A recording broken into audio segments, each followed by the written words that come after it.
Dhe jo nuk u ka hyrë gjëm në këmbë, se nuk po të shkoj më tutje, që ke pasur ti këtu, dhe do të kesh parë këtu në Tiranë, president, që kanë hedhur Shqipërinë në huner, kanë provokuar vrasjen e 4.000 njerëzve, duke nxitur popullin që të shkojt të fusi lekët në për piramida, por nuk po të qoj deri atje. Nuk po të qoj as kur vinin me armë, edhe me ato murtajat që mbahen në krah, këtu para kryeministrisë, për të marrë pushtetin.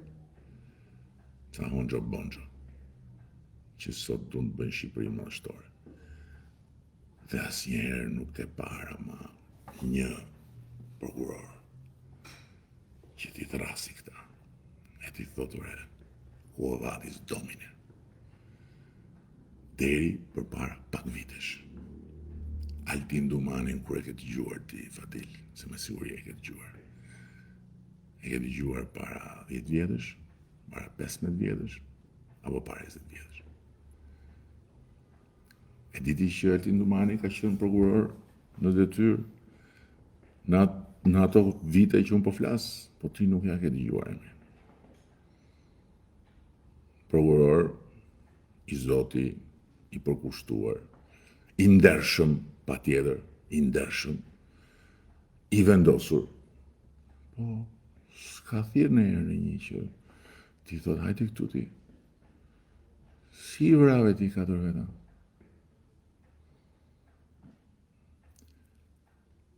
Sepse nuk e kishte shpadën.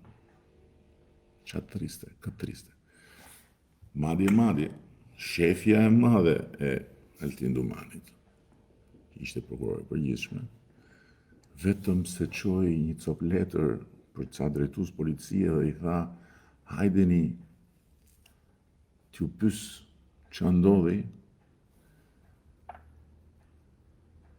u gjend në pozitën që të shofi kryeministrin në televizor, që i thot popullit që ajo është një lavire. Më përfituron dot ti mua, Fadil, që të dal edhe të them kush vjen të protestoj tu poshtë penxheres do ta vras. Dhe më përfituron dot që ta vras vërtet. Dhe përfituron dot ti sot që të dali të çoj letra Altin Dumani për të thirrur, për kërkuar llogari për këtë punë, dhe unë dal në televizor e t'i them popullit që ai është një lavire, i parafituron dot këto ti.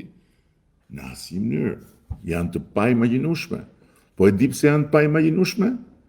Sepse ky që shef ti këtu, bashkë me atë partinë socialiste që sipas teje s'duhet me i fol, e kanë sjell ditën për shqiptarët, që shqiptarët se kanë pa që nga 1912.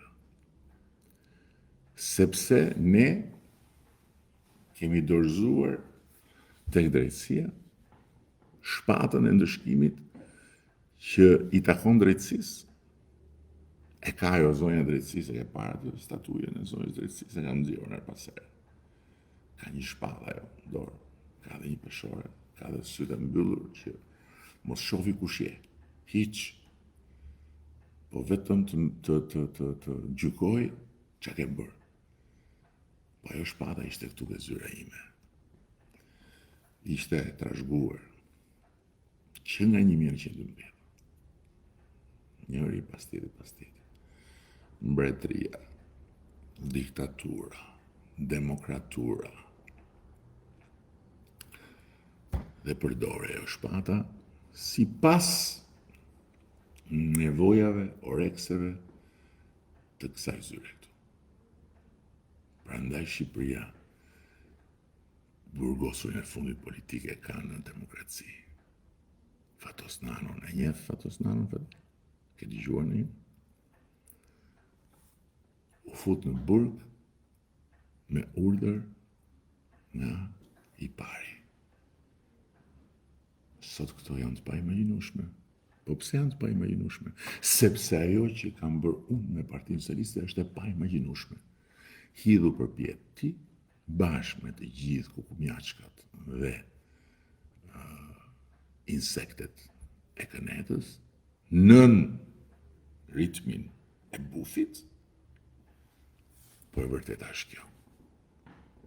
E vërtet është vetëm kjo. Dhe nëse sot ka një SPAK, dhe nëse sot ka një Altin Dumani, që meriton respekt dhe solidaritet për të gjithë ato sulme barbare që i kanë bërë atij dhe familjes, kjo ndodh sepse sot ka një drejtësi të pavarur nga pushteti politik, për asnjë arsye tjetër. Dhe drejtësinë e pavarur nga pushteti politik e solli në këtë vend Partia Socialiste e Shqipërisë, me mua në krye. Do ti, s'do ti. Dhe nëse ne e hodhëm këtë hap, ose më saktë hym deri në këmbë, ti mendon që nuk e dinim që një drejtësi e pavarur do të godiste edhe brenda nesh?